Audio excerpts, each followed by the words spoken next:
Қайырлы күн баршаңызға. Бүгін мен сіздермен осындай үй жағдайында жасалатын паштеттің рецептімен бөлісемін. Өте оңай әрі жылдам, бар жоғы тек қана 1-2 заттан ғана дайындалатын паштеттің рецептімен бөлісемін. Менің каналыма тіркеліп, лайк, комментарий жазып, өз пікіріңізді қалдыра отырыңыздар. Жылдам жасалатын, таңғы асқа өте жақсы жеуге болатын паштет. Міне біз осындай бауырды аламыз. Сиырдың, жылқының бауырлары болады. Қандай бауыр болса да, осыны сұйық май емес, не болмаса сары майды ертіп, соған осы бауырымызды піскенше, яғни аз уақыт, 10 минуттай, 15 минуттай аз уақытта пісіріп аламыз, қуырып. Қуырып алмай майсыз десеңіздер, бірақ онда өте майсыз болғандықтан құрақтау болып қалуы мүмкін. Мүмкіндігінше сары майға да пісіруге болады, тоң майға да пісіріп алуға болады. Ол үшін мінекей осы бауырымызды қайнатып аламыз, барлығын қызартып тұрып, бір 10-15 минуттай. Одан кейін блендердің көмегімен осы бауырымызды неғыламыз, еземіз.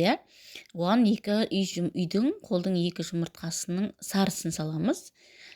Осылай блендердің көмегімен осы бауырмен жұмыртқаны қосып араластырып, тұзын, бұршын салуға да болады, әртүрлі специя езіп аламыз. Мінекей бұл осындай болып шықты.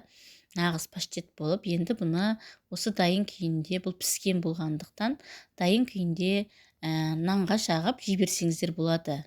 Өте жылдам, тез ғана уақытта дайындап алдық. Бұл паштетті біз мінекей нанға, таңғы асқа, түске де осылай нанға жағып жіберсеңіздер болады.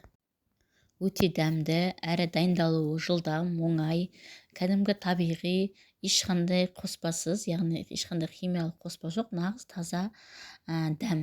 Таңғы асқа осылай балаларға да жеуге болады. Өз қалауларыңызша әртүрлі, мысалы үшін сәбіз қосып, піскен бірге қуырып, бауырды сәбіз қоссаңыздар да болады, сыр қосуға болады. Қалауларыңызша сары май қосып, егер қатты қоюлау десеңіздер, сары май қоссаңыздар да болады арасына. Мінекей паштетіміз дайын. Сіздер де жасап көріңіздер. Менің видеом ұнаса, лайк қойып, каналыма тіркеліп кетуді ұмытпаңыздар. Өте жылдам жасалатын паштеттің рецептімен бөлістім деп ойлаймын.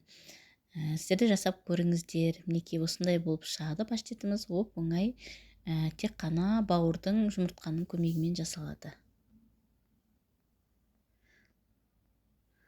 Видео ұнаса, менің каналыма тіркеліп, каналымды қолдап кетуді ұмытпаңыздар.